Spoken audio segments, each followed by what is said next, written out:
இன்றைக்கு பிரதான எதிர்க்கட்சி யாருன்னு கேட்டீங்கன்னா அதிமுக தான். இதுல ஒரு வேடிக்கை என்னன்னு கேட்டீங்கன்னா, இன்றைக்கு கூட மாலையில பத்திரிகை நீங்க பார்த்திருக்கலாம். அடுத்து நாங்க தான் ஆளுங்கட்சின்னு சொல்லிட்டு இருந்தாரு யாரு, எதிர்கட்சி தலைவராக இருக்கக்கூடிய எடப்பாடி பழனிசாமி அவர்கள். இன்னைக்கு ஒருத்தருக்கு பதில் சொல்வதற்காக அவர் பேட்டி தந்திருக்கிறார், நாங்க தான் அடுத்த எதிர்கட்சின்னு. ஆளுங்கட்சி சொல்லிட்டு எதிர்கட்சின்னு சொல்லக்கூடிய நிலைக்கு இன்னைக்கு தள்ளப்பட்டிருக்கிறாரு. இதுதான் இன்றைக்கு இருக்கக்கூடிய நிலை.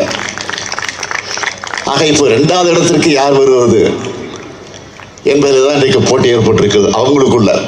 நம்ம பொறுத்த வரைக்கும் நாம் எப்போதும் நாம் தான் முதல் இடத்துக்கு வரப்போகிறோம், நாம தான் ஆளுங்கட்சி. நான் ஏதோ மமதையில் சொல்ல நினச்சிக்காதீங்க, அகங்காரத்தை சொல்ல நினச்சிக்காதீங்க. மக்களிடத்தில் இருக்கக்கூடிய ஆதரவு வச்சு மக்கள் இன்றைக்கு நம்ம வரவேற்கக்கூடிய இந்த காட்சியை வச்சு நான் சொல்லுகிறேன்.